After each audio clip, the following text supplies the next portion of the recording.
మండల వైఎస్ఆర్ కాంగ్రెస్ పార్టీ యువజన విభాగం ఆధ్వర్యంలో ఏర్పాటైన ఈ కార్యక్రమానికి మరి ముఖ్య అతిథిగా వచ్చేసినటువంటి గోపాల్ తులసిరామ్ గారికి, అదేవిధంగా మరి వేదిక పైన ఉన్నటువంటి మిగతా పెద్దలకు, కార్యక్రమానికి ఇచ్చేసినటువంటి వైఎస్ఆర్ కాంగ్రెస్ పార్టీ యువజన కార్యకర్తలకు, అదేవిధంగా నాయకులకు అందరికీ కూడా, ముఖ్యంగా మీడియా సోదరులకు అందరికీ కూడా నా హృదయపూర్వక నమస్కారం తెలియజేస్తున్నాను.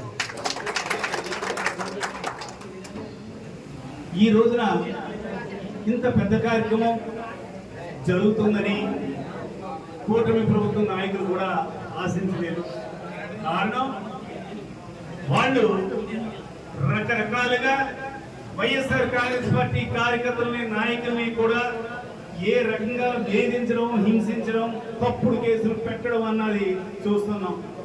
ఈ కేసులకు భయపడిపోయి, ఈ దాడులకి, వేధింపులకి భయపడిపోయి ఏ ఒక్కడు రాడు అని వాళ్ళు భావించుంటారు. అంతేకాదు, చాలా మంది ఈ కార్యక్రమానికి చేసే వాళ్ళందరికీ కూడా ఫోన్లు కూడా చేశారంటే వాళ్ళు కార్యక్రమానికి వెళ్ళొద్దని. అంతేకాకుండా సోషల్ మీడియాలో ఎవరైతే యాక్టివ్గా ఉన్నారో, యువజన కాంగ్రెస్, వైఎస్ఆర్ కాంగ్రెస్ పార్టీ యువజన విభాగంలో ఎవరైతే యాక్టివ్గా ఉన్నారో వాళ్ళను కూడా మీరు యాక్టివ్గా ఉండొద్దని కూడా కొంతమంది చేత ఫోన్ చేయించడం, అదేవిధంగా బెదిరించడం కూడా జరిగింది. కానీ ఈ రోజున అదేమీ పనిచేయడం లేదు. చివరికి కరెంట్ కట్ చేస్తే మొత్తం మీటింగ్ రసాభాస్ అయిపోతే ఎవరి కాళ్ళు వెళ్ళిపోతుందని భావించే పండగ పూట కూడా ఈ రోజున ఎప్పుడూ లేని విధంగా కరెంట్ కట్ కూడా చేశారు.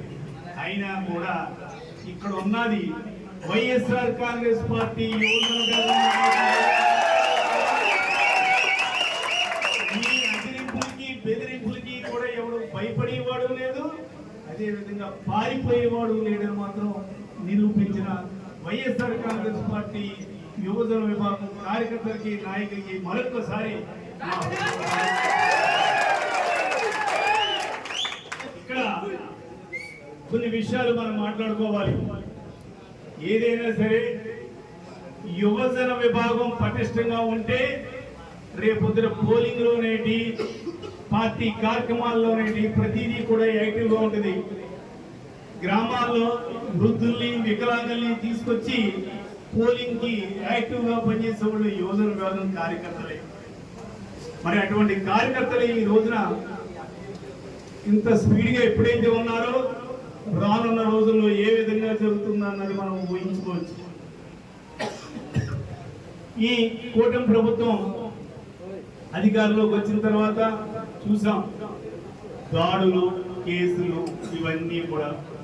ముఖ్యంగా రామకృష్ణారెడ్డి తన అనుచరుల చేత ఏ రకంగా హింసించాడో, పాలించాడో కూడా తెలుసు. అవన్నీ కూడా మాకు ఒక లెక్క కాదని నిరూపించారు ఈ రోజున మన కార్యకర్తలు ఉన్నాయి.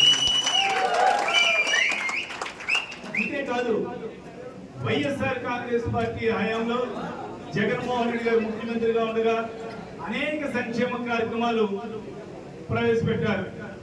మనం గడప గడపకి, ప్రతి ఇంటికి వాడు తెలుగుదేశమా, జనసేన, బీజేపీయా, ఇంకో కాంగ్రెస్, ఇంకో పార్టీయా, ఇంకో కులమా, ఇంకో మతమా అని ఆలోచించకుండా మా ప్రభుత్వం వచ్చిన తర్వాత మీకు ఈ సంక్షేమ పథకాలు ఇచ్చామని ప్రతి ఇంటికి ధైర్యంగా మనం తిరిగాం. వాళ్ళ ఓట్లు అయినవ్వండి, వెయ్యకపోనివ్వండి, అది అవసరం. మనం ప్రతి ఇంటికి, మన శత్రువు ఇంటికి కూడా వెళ్ళాం.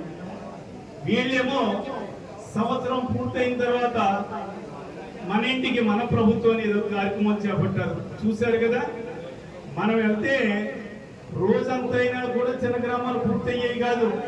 వాళ్ళ గంటకే పెద్ద గ్రామాలు, మామిడి లాంటి గ్రామాలు కూడా గంటన్నరలో చాపు చుట్టేశారు.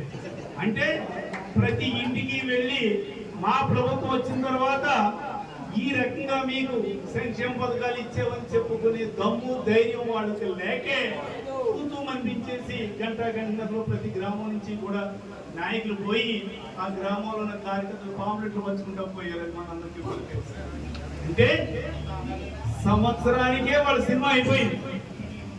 ఆల్రెడీ ప్రజల్లో ఎంతవరకు బ్యాడ్ రావాలో అంతవరకు కూడా బ్యాడ్ వచ్చింది. ఇంకా 4 సంవత్సరాలంటే ఇప్పటికే సంవత్సరం అయింది. ఆఖరు 6 నెలలు కూడా ఏ అధికారి కూడా ప్రభుత్వం కానీ ఎమ్మెల్యేల మాటలు కానీ ఎవరు కూడా వెంటనే లెక్క చేయరు. అప్పుడు ఏ పార్టీ ట్రెండ్ ఉంటే అటే వాళ్ళు కూడా సరెండర్ అయిపోతారు. అంటే ఇక వాళ్ళకి మిగిలింది 3 సంవత్సరాలు.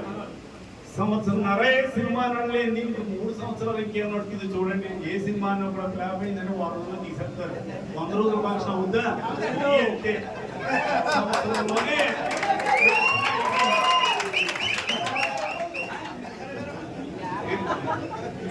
ఆ రకంగా వాళ్ళ తీరు. ఇక ఈ కూటమి ప్రభుత్వం వచ్చిన తర్వాత రకరకాలుగా వాళ్ళు ఏమైతే వాగ్దానాలు చేశారో అవన్నీ కూడా రాకముందు చేశారు, అవేమీ కూడా అమలు పరచలేదు. అవన్నీ కూడా ప్రజలకు తెలుసు, అవన్నీ మనం చెప్పుకోక్కర్లేదు. ఎందుకంటే ముఖ్యంగా అందులో 2-3 స్కీములు చెప్తాను. ఎక్కడికక్కడే 50 సంవత్సరాలు నిన్న వాళ్ళకి బీసీ ఎస్సీలకి పెన్షన్ అన్నాడు. ఈ రోజున 60 సంవత్సరాలు నిన్న వాళ్ళకి లేదు. అదే విధంగా వితంతువులు కూడా భర్త చనిపోతూ పెన్షన్ వస్తేనే వితంతువులకి ఇస్తున్నారు. అంతేగాని చిన్న వయసులోనే భర్త చనిపోతే వితంతువులకు పెన్షన్ లేదు. మరి బీసీ ఎస్సీ మైనార్టీలకి జగన్మోహన్ రెడ్డి గారు ఉన్నప్పుడు 18,750 వేసేవారు. ఇలా నెల 1,500 ఇస్తా అన్నారు. ₹1 అన్న ఇచ్చారా చూడండి ఎక్కడన్నా. ఆఖరు ఆరోగ్యశ్రీ కూడా గత 10 రోజుల నుంచి కూడా ప్రభుత్వం ఇస్తారన్న సొమ్ము ఇవ్వకపోవడంతో ఈ రోజున గుండె ఆపరేషన్ చేయించుకున్న ఏదైనా లక్షలు ఖర్చు పెట్టి ఎమర్జెన్సీ ఆపరేషన్ వాళ్ళు పేషెంట్లు చేయించుకోవాల్సి వస్తుంది. ఒకటి మాత్రం వాళ్ళు సక్సెస్ అయ్యారు, అది కూడా మనం చెప్పుకోవాలి. ఒకటి మాత్రం సమృద్ధిగా ఇచ్చారు, ఏంటంటే మద్యం. అది కూడా ప్రతి గ్రామంలో కూడా వీధికి కూడా ఒక్కొక్క బెల్ట్ షాప్. ఆ బెల్ట్ షాప్ లో మనం చూసాం మొన్నే ఇక్కడ కృష్ణా జిల్లాలోనూ అనంతపురం జిల్లాలోనూ దొరికేసింది. అవన్నీ కూడా సప్లై ఇక్కడికి వచ్చేసి. అంటే ఆ కల్తీ మద్యం, ఆ కల్తీ మద్యం తాగినోడు పని ఉప్పు కాదు. 2-3 ఏళ్ళు బాబోదులకు వాళ్ళకి తెలుస్తుంది. వాళ్ళ లెవెల్లో బ్యాక్టీరియస్ ఏ రకంగా దెబ్బతింటాయా అన్నది.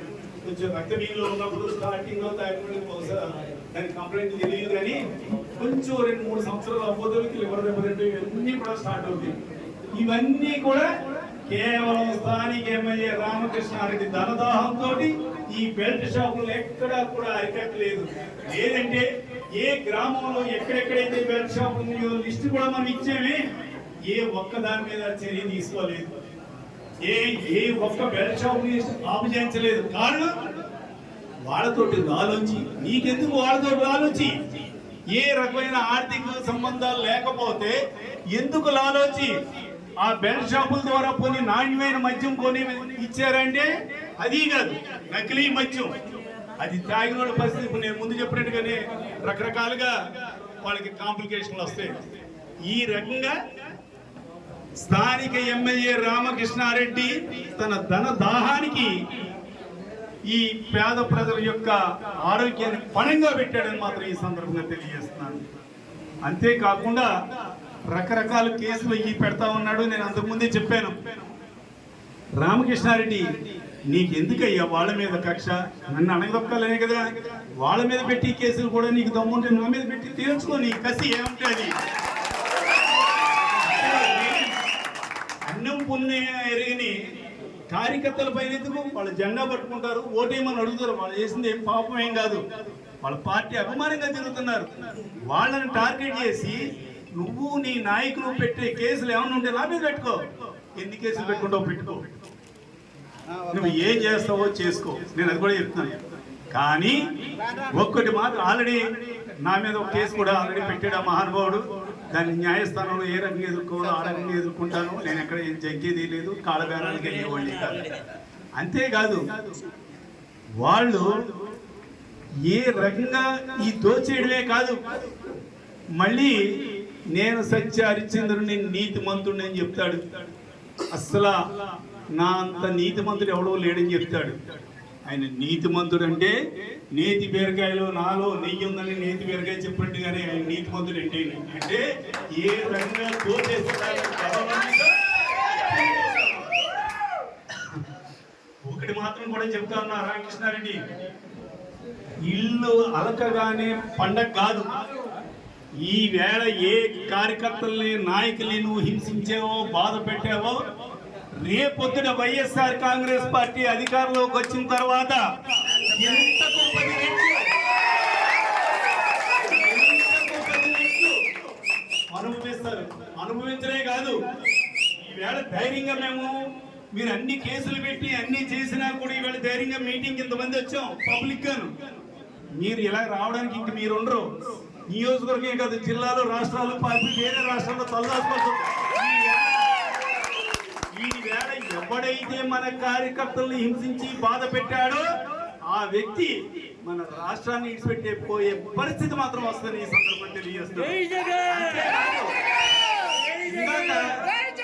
మన మిత్రుడు మరి యువజన విభాగానికి కూడా తగిన గుర్తింపు ఇవ్వాలి డాక్టర్ గారని కూడా చెప్పడం జరిగింది.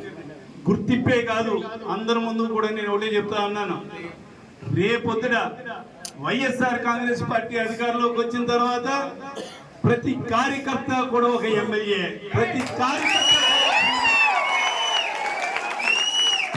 కార్యకర్త ఈవేళ తెలుగుదేశంలో కొంతమంది గుండాలే ఉన్నారు, వాళ్ళు వెనకాల గుండాలు ఉన్నారు, కొంతమంది కమిషన్ ఏజెంట్లు ఉన్నారు. వాళ్ళకి మాకు అలాంటి వాళ్ళు కాదు. ప్రతి కార్యకర్త కూడా ఒక ఎమ్మెల్యేగానే ఉంటాడు, అది గుర్తించుకోండి. కాబట్టి ఇప్పటికే కాలాతీతం అయింది. వాళ్ళ విషయాలు మనం చర్చించుకుంటూ పోతే ఇంకా రాత్రి లేట్ అయిపోతుంది. కాబట్టి ఇంకా మనకి రానున్న రోజుల్లో చాలా మీటింగ్లు ఉంటాయి, చాలా కార్యక్రమాలు ఉంటాయి. ఒక్కొక్క సీరియల్ ఒక్కొక్కసారి చెప్పుకుందాం. చాలా సీరియల్స్ ఉంటాయి, వాళ్ళ గురించి చెప్పి ఇవన్నీ కూడాను తర్వాత చెప్పుకుందాం. వాళ్ళ అకృత్యాలు, అన్యాయాల గురించి అయ్యి కూడాను. ఇక మరి ఈ రోజున ఇంత చక్కగా ఈ కార్యక్రమాన్ని మరి ఏర్పాటు చేయడానికి ముఖ్య కారకులు మన యువజన విభాగం. వాళ్ళే యాక్టివ్గా ఉంది. ముందు మరి మన రాష్ట్ర యువజన విభాగం జాయింట్ సెక్రటరీ విజయారెడ్డి గారు,